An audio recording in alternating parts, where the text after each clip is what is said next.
Днес ще ви разкажа нещо, което може да ви изненада. Знаехте ли, че роговицата на окото ви може да се деформира? И как може да разберете дали сте засегнати от това? Роговицата е това малко и прозрачно покривче на окото, което пропуска и пречупва светлината. Формата й по принцип е почти сферична. Какво се случва, ако вместо да е сферична, тя започва да изтънява и да се издува навън като конус? Останете с мен, защото в това видео ще ви разкажа всичко за кератоконуса, как да го разпознаете и какви стъпки да предприемете, за да защитите зрението си. Роговицата е една от най-значимите части на окото. Тя е най-силният оптичен елемент на окото. Светлината първо се пречупва през нея, после през лещата и най-накрая образът се проектира върху ретината. При пациенти с кератоконус обаче, роговицата постепенно изтънява и се издува на едно определено място, като придобива една неправилна конусоподобна форма. Появява се неправилен астигматизъм. Светлината не се пречупва по правилен начин и това води до замъглено зрение, което не се коригира напълно с очила. Понякога изкривяване на изображенията и изкривяване на светлината от светлинни източници. Повишена чувствителност към светлина, особено нощем, чести промени на диоптъра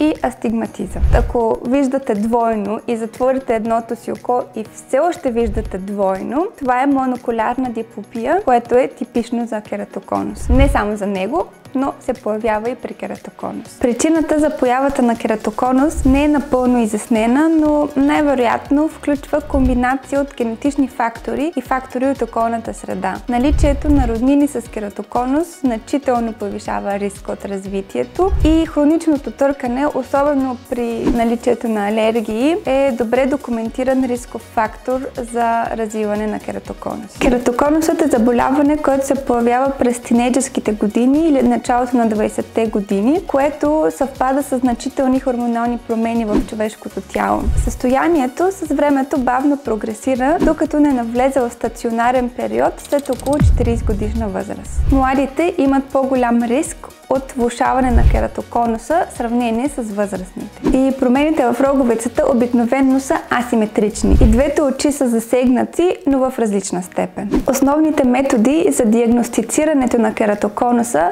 са очният преглед, измерването на зрителната острота и роговичната томография. Томографията е най-важният инструмент. Тя създава карта на роговицата и открива изтъняването и издуването й дори в най-ранен стадий. Важно е да се прави при пациенти с бързо променящи се диоптри, особено нарастващ астигматизъм. По този начин можем да видим дали роговицата започва да се издува и да изтънява, дори преди да има осезаемо влияние върху зрението. Това е много важен момент, защото ако кератоконусът не се диагностицира на време, той може да прогресира и да доведе до сериозни зрителни увреждания. Какво може да направим при наличието на един кератоконус? Много е важно да не си търкате очите. Особено хора, които имат кератоконус, могат чрез това триене на очите да влошат състоянието значително. В съвсем ранните стадии очилата и меките контактни лещи могат да коригират лекия астигматизъм и да подобрят зрението. Но с напредването на заболяването, роговицата започва да става с все по-неправилна форма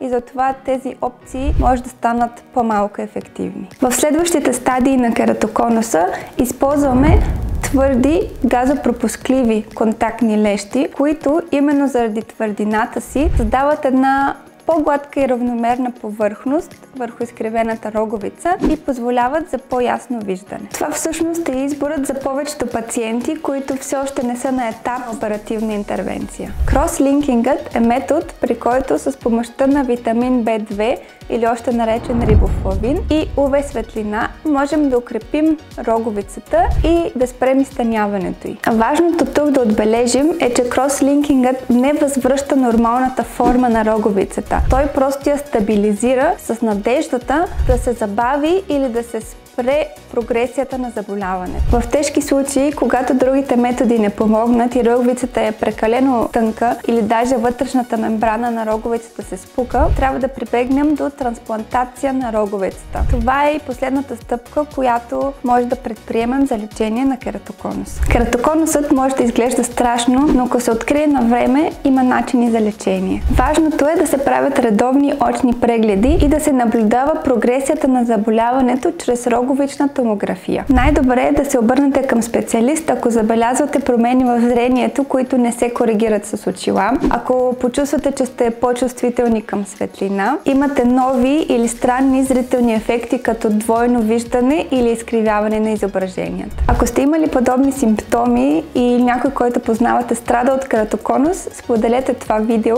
и напишете в коментарите какво преживявате и колко дълго ви отне, за да стигнете до диагнозата кератоконус. Аз ще отговоря на всеки коментар и с радост ще обсъдим всички въпроси. Ако искате да разберете каква е разликата между катаракта и глаукома, може да видите това видео. Натиснете камбанката, за да не изпускате повече здравни съвети и до скоро!